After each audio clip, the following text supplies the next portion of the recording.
What is good, Vibe Gang? It is your boy Ray here with another one. A little bit something different.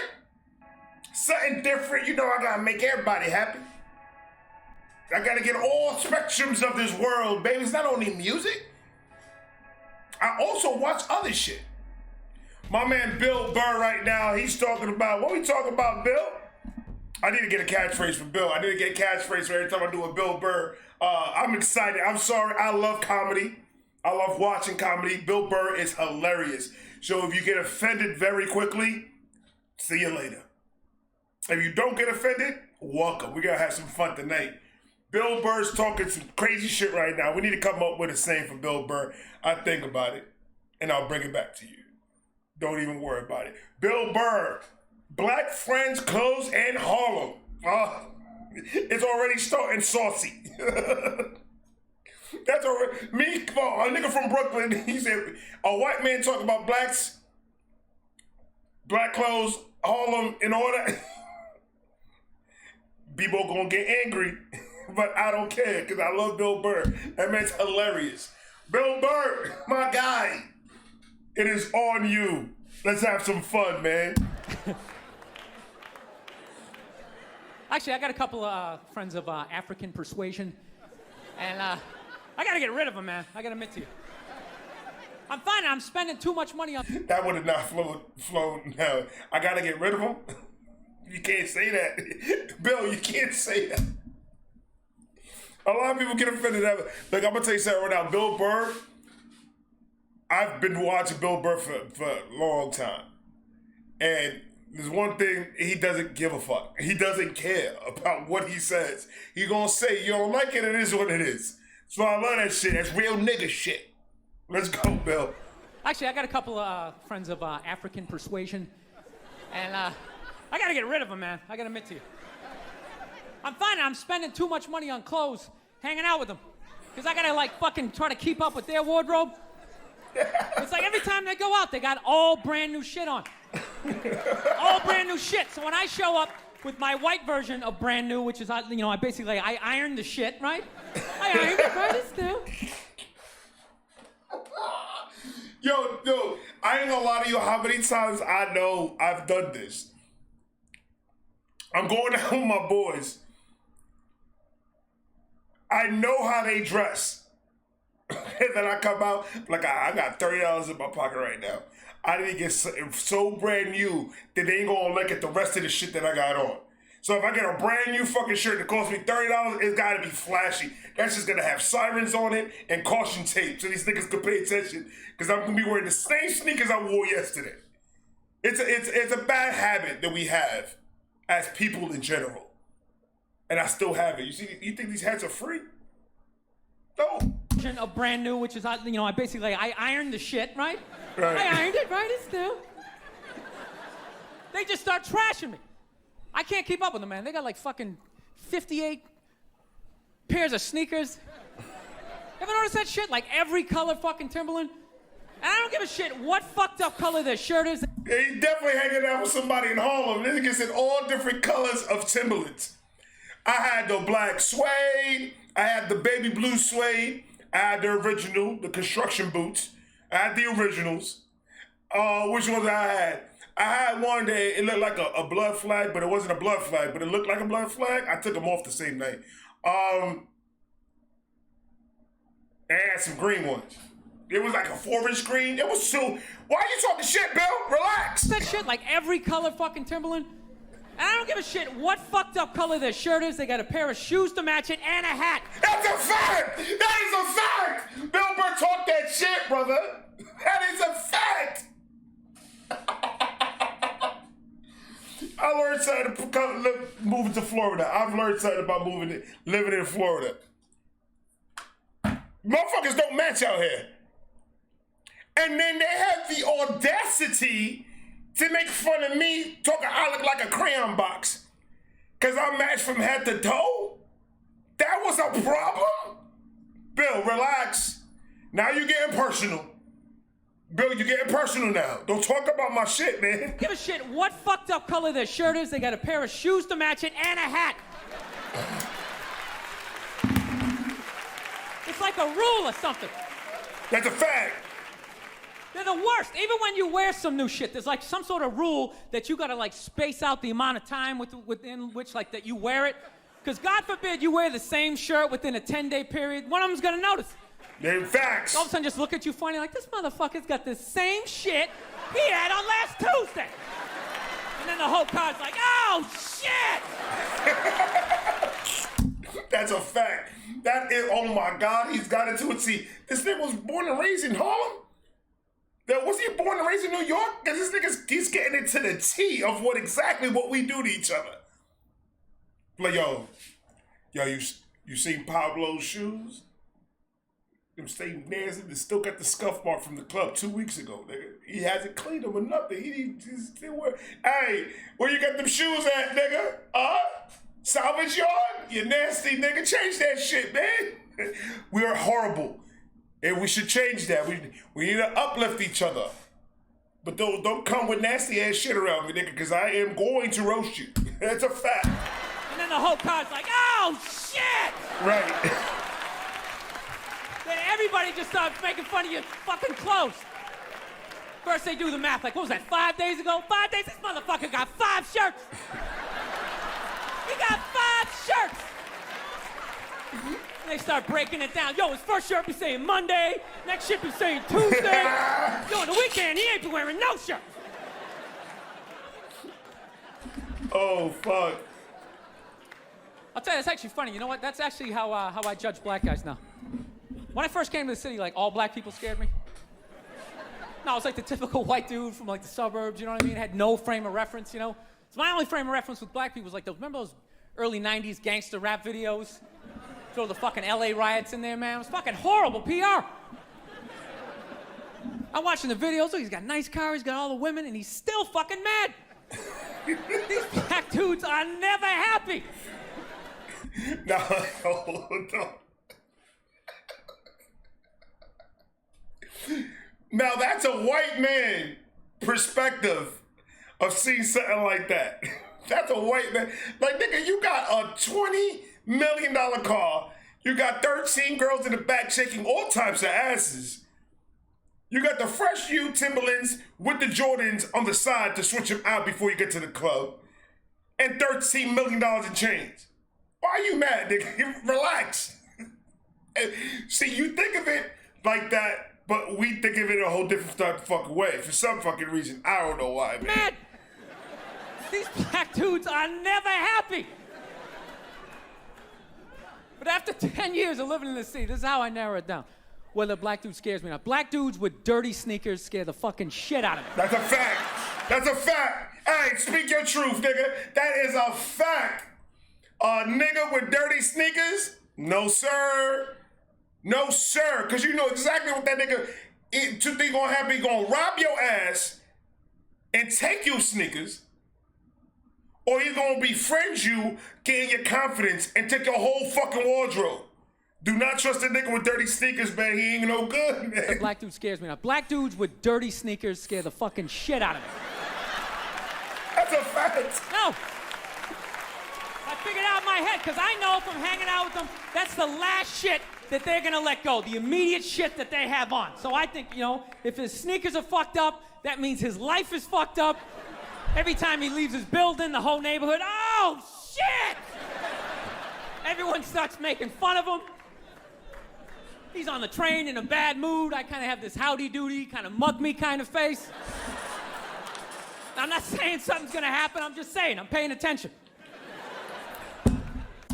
Keep aware of your surroundings. This is what he's trying to say. He knows better. He understands. He understands you go to the hood. There's certain ways that you have to act in the hood, especially if you're from the Caucasian complexion. There's certain ways that you have to run. Sometimes you have to move different. You move a little bit too quick, nigga, we gonna think, what? It is what it is. I'm not saying something's gonna happen, I'm just saying, I'm paying attention.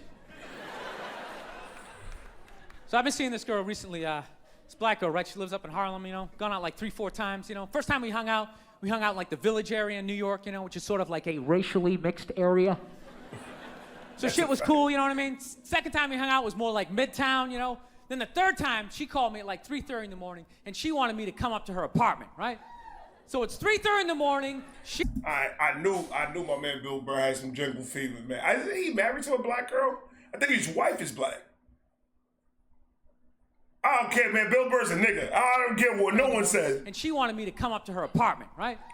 So it's 3:30 in the morning. She lives in Harlem. I look how I look, so it's a fucking situation. Facts. That's a fact. Yeah, because you know the deal, right? Basically, a white dude feels comfortable up to about like 98th, 99th Street. You know what I'm saying? Right. The second the streets start getting into like triple digits, like 100, 101st Street. Nah, you don't want that. Like a little asthma, like, ah, fuck. I'm starting to get a little... I like you get a little bit of ass.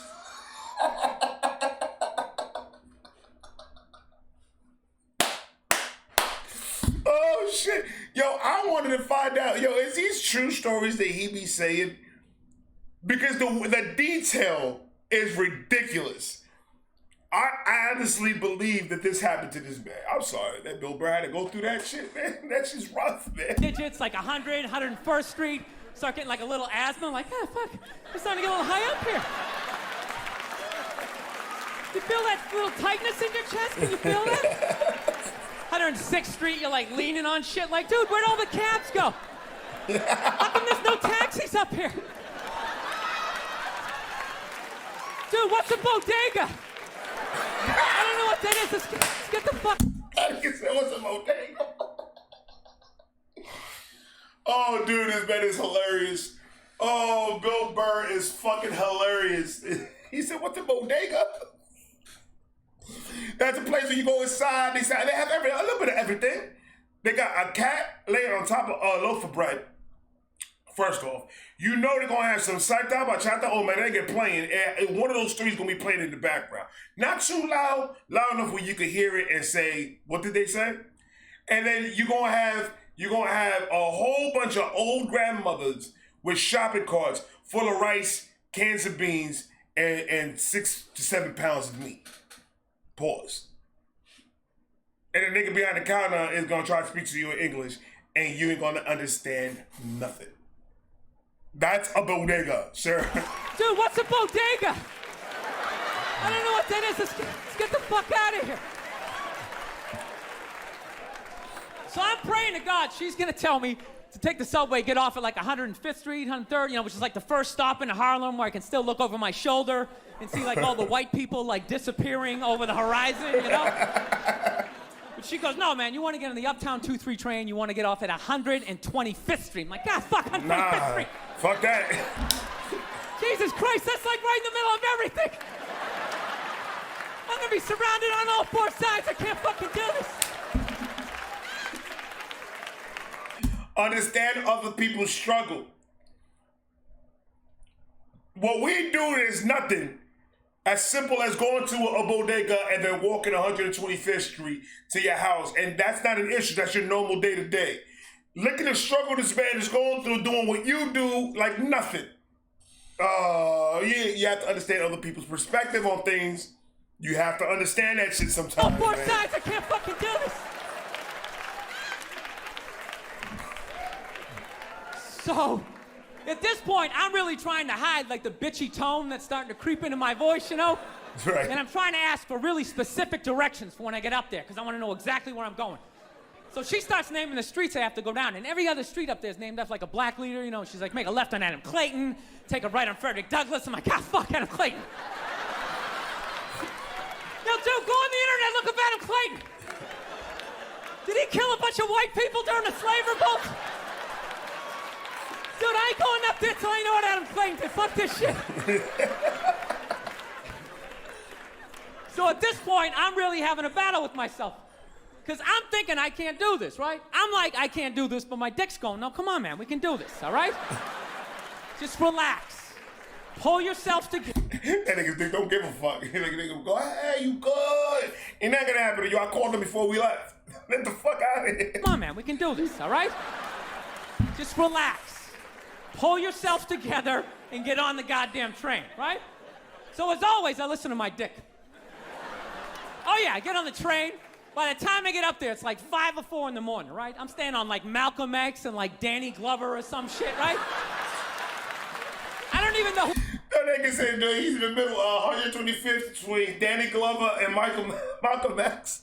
That's the hood, nigga. That is the roaches got guns. These niggas. Malcolm X and like Danny Glover or some shit, right? I don't even know who the hell I'm at. When I see the street, I want to go up. I want to go up St. Nick. I can literally see her apartment building, but there's like 5 or 6 black dudes standing right on the corner, right where I want to walk by. So I'm like, fuck! Felt like I was on like some reality show at that point, like some sort of like white guy survivor. It was ridiculous. So I'm thinking, I gotta walk right by these. Can you imagine a nigga show like that? Put a white person in the hood and see a nigga survive out of it? I will watch that show and I will share it and I will retweet it. I swear to God, that'll be the most funniest fucking show in the world. Dave Chappelle did some shit like that in the Chappelle show. It was like real life. Something like that. It was like this fucking real life things, like fucking, you know what the fuck I'm talking about. The real life. That's the name of the show. Something like that. I killed the joke. It is what it is. That nigga his daddy got stabbed. They fucked his girl. That is all types of fucked up. But some real nigga shit though. Ridiculous. So I'm thinking, I gotta walk right by these guys, right? You know what's funny? I think that they were actually more surprised to see me than I was scared, you know? And I was really, really scared, you know? But I'm also really, really white, you know? Like shockingly Caucasian. You know what I mean? Like if you're not ready for me, I can like surprise you. I ain't gonna lie to you, that nigga knocks on my door, looking the way he looked, 2 things going. That nigga's trying to sell me the Lord, or that nigga's a cop. You ever get worried that you think the nigga that's looking at you, or you see a nigga across the street, and he's looking at you, you think that's a cop, and you start seeing, did I fuck up this week? And you start trying to figure out if you fucked up to the point where a cop needs to be involved? Happens to me at least once a week. You know what I mean? Like if you're not ready for me, I can like surprise you. No, especially if you live up there. You've probably seen a white person for hours, possibly days. So when I show up, it's almost like magical. Like a leprechaun came out of nowhere, you know? Felt like I should have had like a little pot of gold, like a rainbow behind me. Top of the morning to you, latte. Kind of dance my way past them. But it's been going all right, you know? Once I get in her apartment, I'm fine, you know? I relax, sit down, you know, watch a hip-hop countdown. Pretend like I know the groups, you know what I mean? It's just getting there that's a fucking pain in the ass. But, you know, I don't get mad at it, because I figure, you know, black dudes got to go through the same shit. You know what's funny about what he just said right now? I literally had a boy of mine, we were talking about rap, and he's my boy. I love that nigga to death. But he like white. He's like white. Like if you take white out and put it on his arm, you ain't gonna tell the difference. This man is white, powdered white. White like a loose leaf paper with the blue lines and everything. Those are his veins. He was white. That we were in the middle of talking about hip hop, like old school hip hop. I mentioned NWA. He said his exact words was, "I love that track." What? You love what track? The NWA track. Which one? The NWA. That nigga, we roasted him for 3 days. 3 days that man had caught bullets from everybody. Fucking pain in the ass. But you know, I don't get mad at it, because I figure, you know, black dudes got to go through the same shit though, right? When you go out to the suburbs, go fuck a white girl, right? Just that same awful feeling of just leaving your people behind, you know, just less and less of you as you're fucking driving out there. Probably start off lean and you're all fucking cool. 20 minutes in, you're driving like 10 and 2. The radio's out like, dude, I don't like this shit. I don't like this shit at all. There's too much grass. I don't see any rims. Yo, how the fuck does he know that? How the fuck does he know that, man? Oh my God. Yo, I ain't gonna lie to you, when I first moved to Florida, this was white. Right? I did as much white people as I've seen in my life in New York. And I was messing with a shorty. I went to the crib. She lived in a really fucking nice area. I was like, I don't deserve to be here. Yo, I feel uncomfortable. I feel like niggas is gonna start judging. I was like, I wanted to go back to Walmart, get a suit and tie real quick for $14.99. Just so I can look presentable to walk in that neighborhood, man. After a while, all them niggas is corny. Like this shit at all. There's too much grass. I don't see any rims. This is fucked up. None of the windows are tinted. I can clearly see white people in every car. This is fucked up. Listen, you guys were awesome. Thank you so much for coming out. That was awesome. God bless you. Thank you. Oh, that was fucking awesome, man. Oh, I hope you guys enjoyed it. I had fucking, this is new, but I honestly had an absolute blast watching my man Bill Burr, man. And there's more coming. Like I said, I'm trying something new in the channel. I'm gonna do something a little bit different. Shout out to my man Keen Blitz. My man Keen Blitz is the king of reactions. You already know what it is. And he's also a very good rapper. Pretty good. Shout out to all of you guys. I hope you guys enjoyed it. I'm gonna be doing a lot more of this. We growing, baby. Grow with me. I love all of y'all. Thank you so much. I got more coming. I am out of here. Peace.